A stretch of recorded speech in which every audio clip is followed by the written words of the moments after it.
कभी सोचा है कि दुनिया का पहला मोबाइल फोन कैसा दिखता होगा?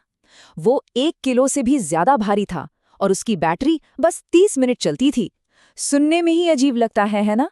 तो चलिए आज इसी कमाल के सफर को समझते हैं कि कैसे उस भारी भरकम ईंट जैसे डिवाइस ने हमारी दुनिया को पूरी तरह बदल कर रख दिया। अब जरा इन दोनों को आमने सामने रख कर देखिए। ये सिर्फ नंबर नहीं है, ये एक पूरी क्रांति की कहानी कहते हैं। एक तरफ 1 किलो से ज्यादा वजन, मतलब फोन उठाने के लिए भी जोर लगाना पड़ता था। दूसरी तरफ आज का फोन जिसका पता ही नहीं चलता कि जेब में है भी या नहीं। और बैटरी की तो बात ही अलग है। पहले 10 घंटे चार्ज करो तो बस आधा घंटा बात कर पाओगे। आज हम पूरे दिन की बैटरी की उम्मीद करते हैं। ये फर्क ही हमें बताता है कि हम असल में कितना आगे आ चुके हैं। तो चलिए जरा समय में पीछे चलते हैं, उस दौर में जब फोन का मतलब था एक तार जो घर की दीवार से जुड़ा हो। ऐसे में बिना किसी तार के बात करने का ख्याल भी किसी जादू से कम नहीं था। जरा 1973 के न्यूयॉर्क की किसी सड़क का नजारा सोचिए। सब लोग अपनी दुनिया में मगन हैं और तभी एक आदमी एक बड़े से डिब्बे जैसी चीज को कान से लगाकर बात करने लगता है। लोगों को तो लगा होगा कि ये किसी साइंस फिक्शन फिल्म की शूटिंग चल रही है, लेकिन वो कोई खिलौना नहीं था। वो था दुनिया का पहला पोर्टेबल फोन। देखिए, ये डिवाइस हर किसी के लिए तो बिल्कुल नहीं था। इसकी कीमत आज के हिसाब से देखें तो लाखों में थी। और इसकी दिक्कतें, सिर्फ आधे घंटे की बातचीत, वो भी 10 घंटे चार्ज करने के बाद। मतलब ये लंबी बातों के लिए था ही नहीं, बस जरूरी और छोटी मोटी कॉल के लिए था। ये एक तरह का स्टेटस सिंबल था, भविष्य का एक ऐसा टुकड़ा जिसे बस कुछ गिने चुने लोग ही खरीद सकते थे। तो यहाँ एक बड़ा सवाल उठता है, आखिर ये इतना भारी भरकम और महंगा स्टेटस सिंबल हर आम इंसान की जेब तक पहुंचा कैसे?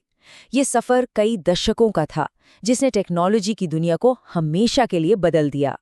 90 के दशक में फोन थोड़े छोटे तो हुए, पर अब भी वो बड़े बड़े बिजनेसमैन की पहचान हुआ करते थे। फिर आई फ्लिप फोन, जिन्हें खोलने और बंद करने का एक अलग ही स्टाइल था। लेकिन असली बदलाव तो आया 90 के दशक के आखिर में, जब नोकिया जैसे ब्रांड्स ने ऐसे फोन बनाए जो मजबूत थे, सस्ते थे और जिनकी बैटरी हफ्तों चलती थी। यही वो दौर था जब फोन पहली बार आम लोगों के हाथ में आया और स्नेक गेम हमारा पहला मोबाइल एडिक्शन बन गया। और जानते हैं, इसी दौर में एक पूरी नई भाषा ने जन्म लिया। अब हर बात के लिए कॉल करना जरूरी नहीं था, बस चुपचाप कहीं से भी एक छोटा सा मैसेज भेज दिया। लॉल, BRB, TC जैसे शब्द हमारी रोज की बातचीत का हिस्सा बन गए।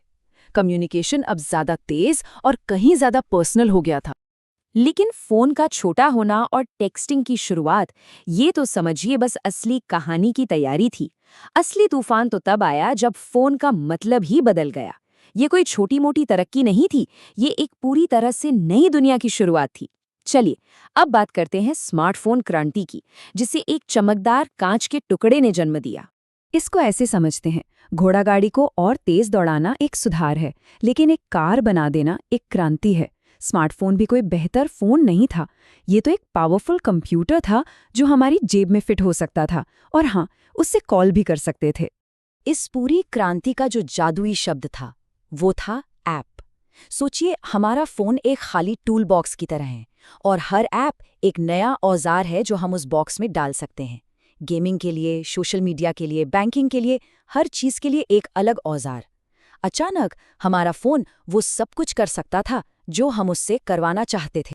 बस एक पल के लिए सोचकर देखिए, स्मार्टफोन से पहले छुट्टियां मनाने के लिए एक अलग कैमरा चाहिए होता था, रास्ता ढूंढने के लिए एक मैप, गाने सुनने के लिए एक म्यूजिक प्लेयर और हाँ, टाइम देखने के लिए एक घड़ी।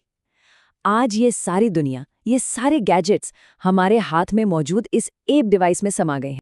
और इन सभी चीजों का एक डिवाइस में सिमट जाना ही हमें आज के दौर में लाता है। लेकिन इसने फोन के साथ हमारे रिश्ते को भी पूरी तरह से बदल दिया है। जरा सोचिए, ये सिर्फ एक काम आने वाले उपकरण से हमारी पूरी डिजिटल दुनिया का दरवाजा कैसे बन गया। आज कई लोगों के लिए दिन की शुरुआत भी इसी स्क्रीन से होती है और अंत भी। हम खबरें यहीं पढ़ते हैं, अपनों से यहीं बात करते हैं और अपना मनोरंजन भी यहीं करते हैं। ये डिजिटल दुनिया की सिर्फ एक खिड़की नहीं है, बल्कि ये वो चश्मा बन गया है जिसे पहनकर हम उस दुनिया को देखते हैं।